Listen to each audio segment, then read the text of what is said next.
Alors, on a fini de t'effrayer, on a fini de te dire qu'il y a moins de visas, on a fini de te dire qu'on ne veut plus vraiment des étudiants étrangers, mais ça reste que officiellement, le Canada, le Québec aussi en particulier, continue à avoir besoin des étudiants. La question, c'est face à ces mesures qui sont plutôt difficiles, rigides, ces mesures qui tendent à décourager très clairement, quelle est l'attitude à adopter? Est-ce que tu croises les bras et tu te dis, OK, j'oublie le visa étudiant, je me cherche ailleurs?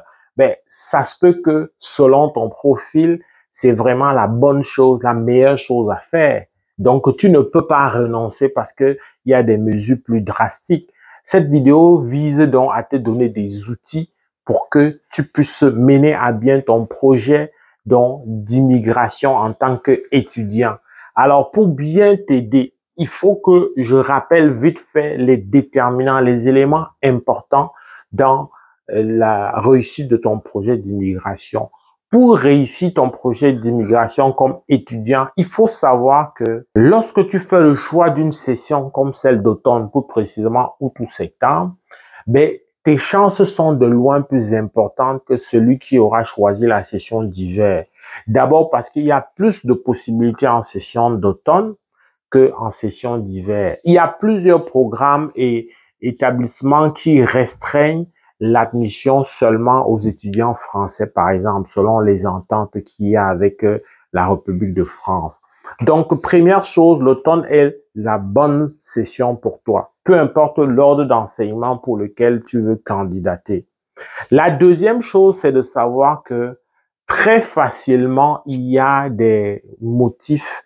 Il suffit qu'il y ait un seul élément, une seule zone d'ombre dans la tête de celui qui étudie ton dossier pour te donner un rejet.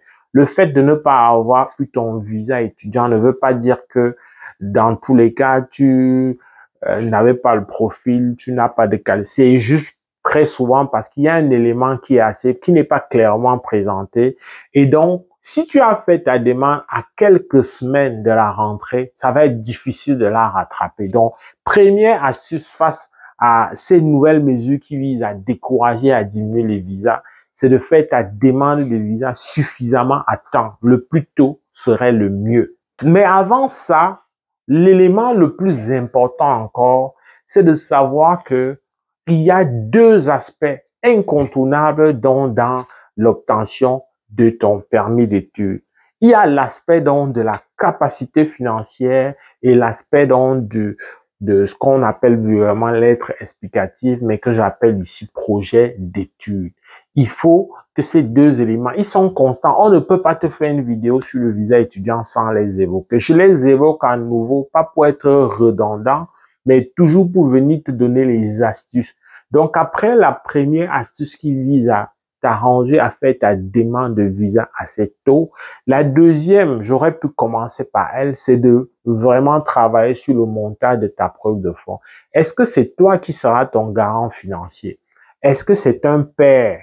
Quand je dis père, c'est un ami d'enfance, un proche, ou alors est-ce que c'est un proche parent?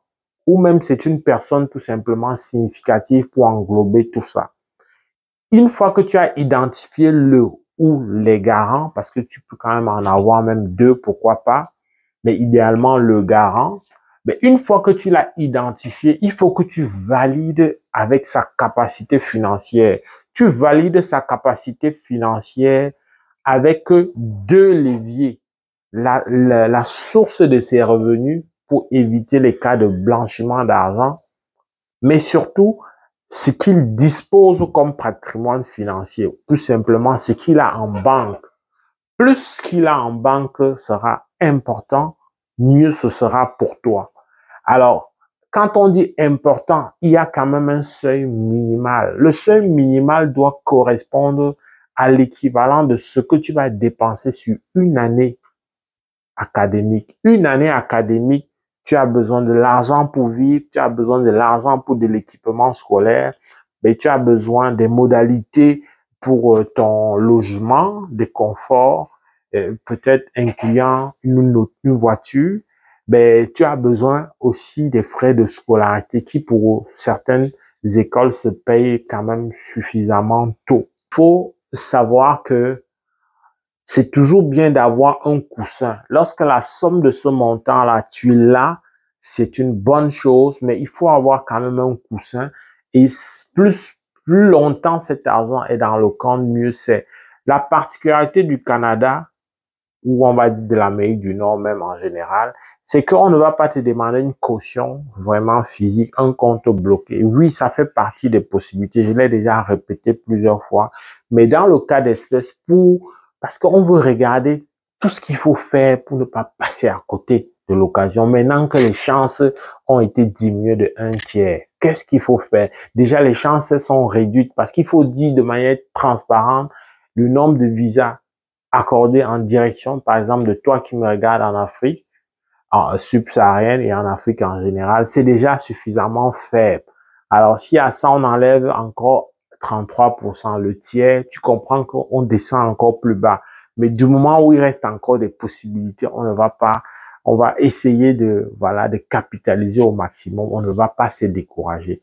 Donc, tu travailles ça dès la base. Donc, en avançant, tu sais de quoi. Ce qui arrive souvent, c'est que très souvent, tu vas chercher ça à la dernière minute. Tu vas dire non, n'importe comment, je peux pas manquer. Ou alors, tu vas t'appuyer sur quelqu'un. Malheureusement, ça arrive de plus en plus, ça arrive souvent.